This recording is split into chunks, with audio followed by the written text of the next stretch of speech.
Hey everyone, welcome back to another reading video of The Island House. So, we do have videos uploaded up until the 25th, which is every Saturday we do a reading video. So, this one will be uploaded October the 2nd. So, happy September and happy October. I know I'm a little late with saying that. But happy October, though. I hope you guys have an amazing October. So we are going to read some more of The Island House. We are on page 32. An hour later, she pulled a ham and cheese croissant from the oven, proud of herself for putting a meal together. After her life had literally fell apart, she either didn't eat or grabbed something and ate it in the car. She couldn't remember the last time she cooked or sat at a table to eat. But she was going to do both tonight. The sunlight was glinting off the water as it set caught her eye, and a new plan formed in her mind. She sliced herself a piece of the steaming croissant and put it on a paper plate she found in the cupboard. Dawson clearly didn't own dishes, which was probably a good thing, since the zinc didn't seem to be in great shape. Her to-do list for tomorrow grew as she mentally added 5 dishes to it. But she pushed it to the back of her mind. That was tomorrow. And yes, she had a lot to do. But tonight, she could enjoy the sunset and a home-cooked meal. As she took her first bite of the croissant, she felt more relaxed than she had in a long, long time. Even before her marriage dissolved and her husband left. Yes, everything here in Getaway Bay was going to be different. She was going to be different. The next day, Charlotte woke to absolutely silence. It was odd, but welcome at the same time. Since she lived in a very busy tourist area on South Carolina's Primer Island vacation spot, it was never quiet. She drew in a deep breath and kept her eyes closed. Today, she'd get into town and get her own groceries, dishes, and home goods she needed. Her eyes snapped open and she pushed the covers back to get out of bed. She meant to unpack her interview clothes last night, but after she stuffed herself full of croissant, watched the sunset, and rocked herself into a doze in Dawson's hammock, she'd forgotten. She stumbled to bed after dark, but before he'd returned, if he'd even come back. She never did text him to let him know one way or the other. A pinch of guilt hit her in the chest, but it wasn't enough to derail her focus.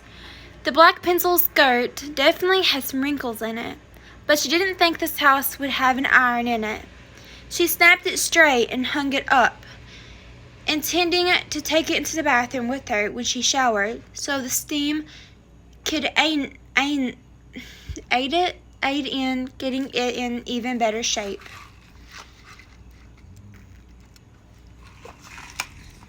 The blouse was a simple white and yellow checkered garment, and she'd chosen it for the interview because it felt like something one would wear in sunny Hawaii.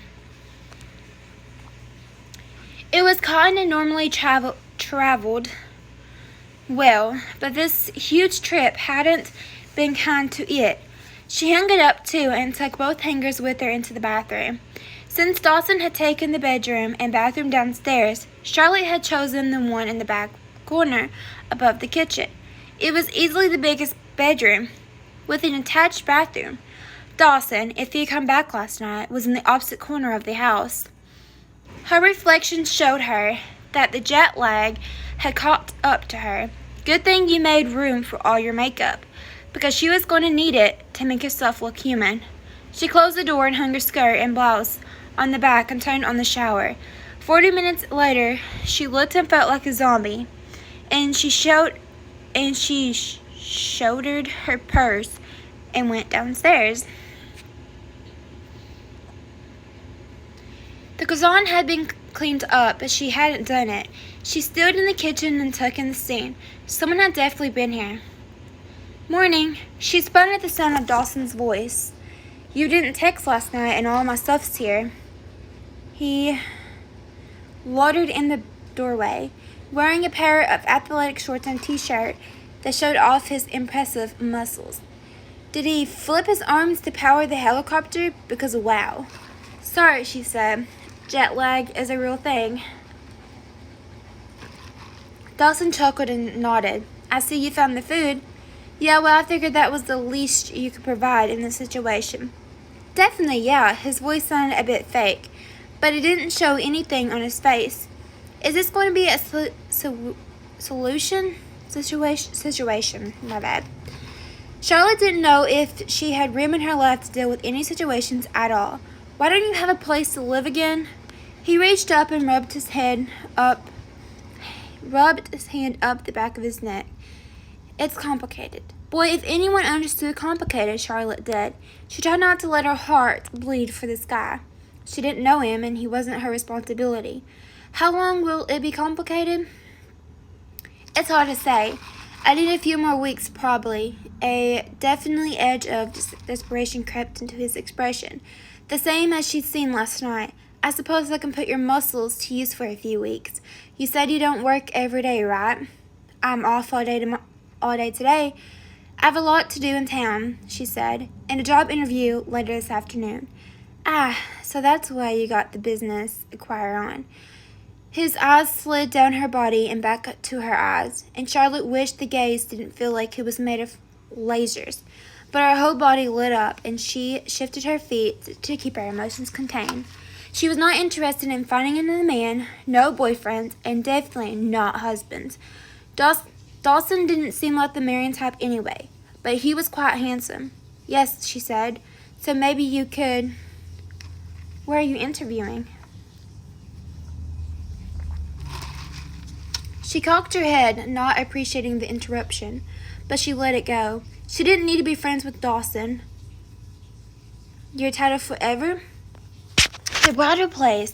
It's a full-service wedding planning company, she said. Her voice was with quite a bit of bite. Why, she felt defensive. She wasn't sure. She didn't own the company or even work there. You come from the business? He asked. I come from indoor and outdoor design. Yes, she said. I've worked with wedding planners, hotels, gardens. She watched him for any sign of respect or appreciation. He grinned at her and nodded. No wonder you bought a house. That's one stiff wind away from falling down. Charlotte couldn't help the laugh that burst from her mouth. Well, you're the one who's been watching. You're the one who's been staying here. What would you have done? The roof came caving in from the wind. He laughed too and shook his head. I'm going to fix this place up, she said, the inside and the outside. If we're not working today, you can start outside.